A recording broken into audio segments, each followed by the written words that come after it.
Programa Corpo e Mente está de volta, hoje falando sobre estresse com o psiquiatra Dr. Victor Vernes. Então, no bloco anterior a gente pôde explicar para vocês a questão que o estresse em excesso pode desencadear várias doenças graves. E acabamos o bloco anterior falando sobre tensão pré-menstrual. Agora as mulheres que estão nos assistindo vão entender esse assunto. Por que, doutor, nessa época de TPM que a gente chama, né? Por que as mulheres tendem a ficar mais estressadas? Ficam mais estressadas, com certeza. Essa oscilação, como a gente tinha falado antes, né? Essa mudança dos níveis hormonais femininos, esses níveis endócrinos, eles influenciam diretamente nas emoções. Então, isso está muito ligado da parte psiquiátrica, a respeito de como que está também sendo vivenciado esse feminino, essa conexão com o aspecto da natureza feminina dela. Muitas vezes, hoje em dia, a mulher tem que fazer uma demanda maior de trabalho, não consegue fazer aquele período de recolhimento que muitas vezes é necessário. Esse período pré-menstrual chama ela para uma conexão com o próprio corpo, com esse ciclo que ela está passando no momento. E muitas vezes isso não é possível. Ela tem que ser mãe, tem que trabalhar e é chefe, e isso força ela a sair dessa posição. Isso muitas vezes pode, dependendo de como que ela lida com isso, pode desencadear cefaleia, pode desencadear distúrbio do sono, distúrbio emocional, uma irritabilidade, uma diminuição à tolerância, diminuição à frustração. E assim, muita gente fala, a maioria das mulheres fala que a cura é o chocolate. Por quê? O chocolate tem alguma substância que realmente influencia na questão do estresse? Tem sim. Principalmente o chocolate meio amargo, ou mais que meio amargo, né, que é o 50% de cacau, ele tem uma quantidade de serotonina aumentada, ele induz a uma produção de serotonina, que é uma das substâncias do prazer. Então, eu acho que é bem interessante essa tua pergunta, por quê? Porque vai também de encontro a mostrar a linha dessa prevenção da ansiedade, do estresse, que é se manter feliz, se manter bem, se manter alegre, se manter conectado consigo, se manter nessa harmonia positiva. Isso previne o estresse, estimulando o corpo com uma arte, com uma dança, com uma atividade física, com o chocolate, né? Mas o chocolate tem duas questões. Esse que produz a serotonina e também ele preenche um vazio do estômago. Mas o estresse, ele é um vazio, mas ele é um vazio não exatamente no estômago. E muitas vezes isso não é bem interpretado e pode gerar uma compulsão alimentar para tentar suprir esse vazio interno, esse vazio que é interpretado como no estômago. É interpretado em termos porque a pessoa sabe que não está com fome, mas come, né, de maneira aumentada, compulsiva, para tentar, numa tentativa que não vai funcionar, porque daqui a pouco vai ter que comer de novo, de preencher esse vazio interno, né? Eu estava falando contigo na teoria da rosquinha. Essa teoria da rosquinha foi o Ken Wilber. Ele não tem uma formação específica, mas ele é um gênio americano. E assim, a pessoa, se ela fosse imageticamente uma bolinha, toda pessoa cresce. Esse crescimento, ele muitas vezes tem um movimento de pulsação. Ela cresce um pouquinho e diminui um pouquinho, cresce um pouco mais e diminui. Só que muitas vezes esse crescimento, essa expansão, ela se dá de uma maneira muito exagerada. E daí a pessoa vira uma rosquinha. Ela perde o seu centro. Ela perde essa conexão consigo. E esse perder o centro é que é o primeiro sintoma de estresse. Então, tudo que faça com que a pessoa retorne para ela mesma, retorne para o seu centro, para a sua felicidade, para os seus princípios, isso tudo faz evitar o estresse. Então, é aquela frase, né? Aquela fórmula que não dá para a gente viver para trabalhar. A gente tem que trabalhar para viver. E assim, não tem como prevenir o estresse, né? Só logo em seguida combater, né? A atividade física que tu comentou é uma saída, então, para quem anda muito estressado? Ou existem várias saídas, às vezes um lazer, passear com a família, passear com o namorado ou a namorada, alguma coisa nesse sentido, talvez ajude mais. Cada pessoa reage de uma forma. Assim. Isso. Freud falava muito na busca do prazer, né?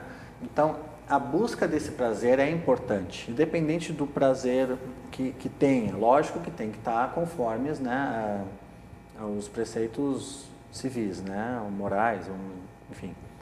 Mas desde que a pessoa busque como que ela vai vivenciar a própria alegria, seja estar com o namorado, com a namorada, com os pais, fazendo atividade física, atividade de lazer, arte, música. Cada um encontra uma saída. Busque o seu prazer. Para extravasar esse Isso sentimento. vai aliviar o seu estresse, com certeza. E agora, do ponto de vista neurológico, faz mal ficar mergulhado o tempo todo no estresse? Sim. Pode ter N reações, pode ter o estresse, ele veio, eu já te falei, né? Não sei se eu já falei agora, na parte física. Ele veio da física, então antes ele era nos materiais.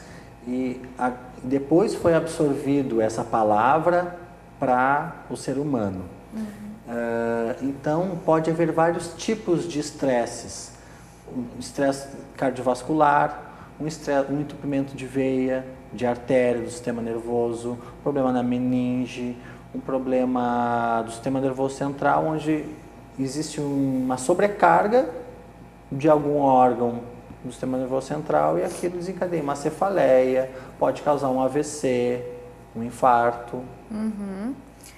E a gente estava comentando essa questão do... Então, ela pode causar vários problemas neurológicos, então. Tem que cuidar realmente. Pode causar, sim. Então, tem que andar antenado, viu? E outra coisa desencadeada pelo estresse é a síndrome de Burnout. Sim. Muita gente é o tal do workaholic, que eu não sei se vocês conhecem essa denominação, mas é aquela pessoa que trabalha demais, não consegue controlar, vive trabalhando, vive pro trabalho. A gente vai assistir um vídeo agora explicando sobre a síndrome de Burnout.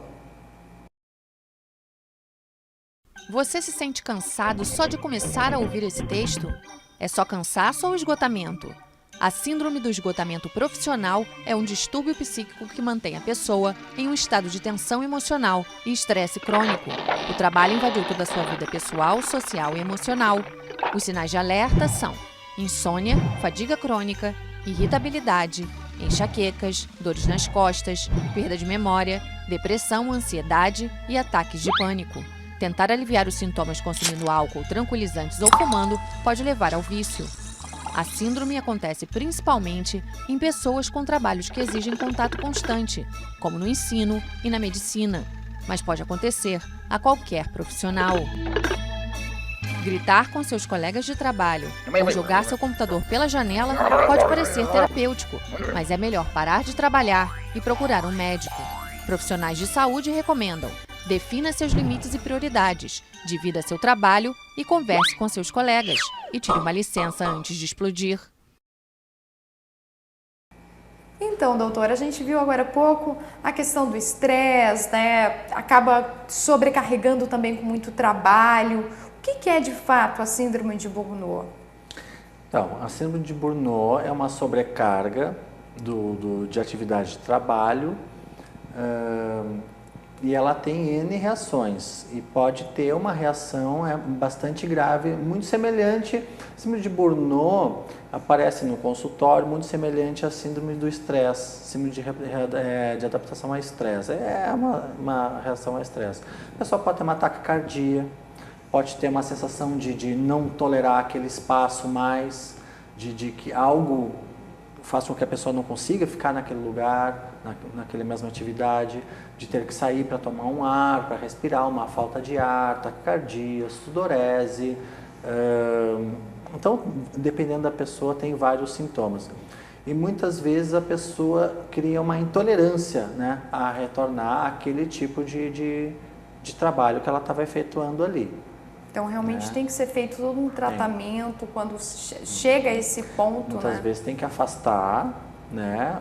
Hoje em dia aqui a gente encaminha para o INSS, Então, para a pessoa retornar e depois tem toda uma adaptação aos poucos para a pessoa retornar ao seu trabalho ali. Mas é difícil o próprio trabalhador ele conseguir constatar que está com essa síndrome, né? É mais as pessoas que estão próximas que devem realmente conversar com a pessoa, falar para ela como que está sendo realmente, né? Sim, com certeza ele sentiu de alguma forma, porque o corpo ele avisa antes. Do tipo acordar e não conseguir levantar da cama, não querer ir para o trabalho. Algo lhe diz que o trabalho não está mais preenchendo aquilo que ele preenchia antes. Então o corpo avisa, mas né, tem que trabalhar. Então houve esse aviso anterior, mas depende de como que a pessoa tem essa leitura, né? Agora a gente falou do trabalho e vamos então agora para a gravidez. Tem muitas mulheres que acabam quando estão grávidas, sofrem tanto com a depressão, tem aquela depressão na gravidez e também o estresse, né? Como que funciona, como combater isso? Então, esse é um momento muito delicado, onde principalmente quando é uma primeira gestação, um primeiro filho, esse estresse ele vem por essa preparação, né, deve haver uma preparação para a gestação, tudo depende se a pessoa se sente preparada ou não, porque é um momento extremamente delicado, onde existe toda uma alteração, não só hormonal, física, de alguns conceitos mentais, psicológicos, né, onde a mulher ela está transitando antes ela foi filha, ela é companheira do seu marido, né, supondo, e ela vai se tornar mãe.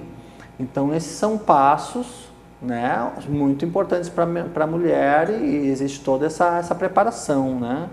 Pode ser antes do parto ou depois do parto. Então uma forma de evitar seria realmente essa preparação. Para poder se preparar realmente. Muitas vezes a gravidez ela vem de surpresa, né? Sim. E como funciona esses casos? Mas tem 9 meses para poder se preparar para aquele momento, né? Mas às vezes, se a gravidez não foi esperada, existe uma rejeição a essa gravidez, às vezes pode acontecer, né? Sim, vai haver um momento de estresse nisso. E toda a consequência disso junto, né? E junto o bebê, desde o momento da concepção até todos os primeiros meses os 3 primeiros meses de gestação, no momento do parto, ele com certeza, de alguma maneira, isso vai também participar dele, né? Então tá, tem que ter todo esse equilíbrio na vida, tem que poder fazer coisa boa, viu gente? Tem que fazer coisa boa, tem que sair, tem que fazer atividade física, tem que fazer lazer, para poder desestressar um pouco, melhorar a vida, viver a vida com um bom humor, não é, doutor? Doutor, muito obrigada por ter vindo ao nosso programa, esclarecer todas essas dúvidas, tá bom? À disposição. O programa Corpo e Mente fica por aqui, a gente se encontra novamente no próximo domingo, às 8 horas da noite. Até lá!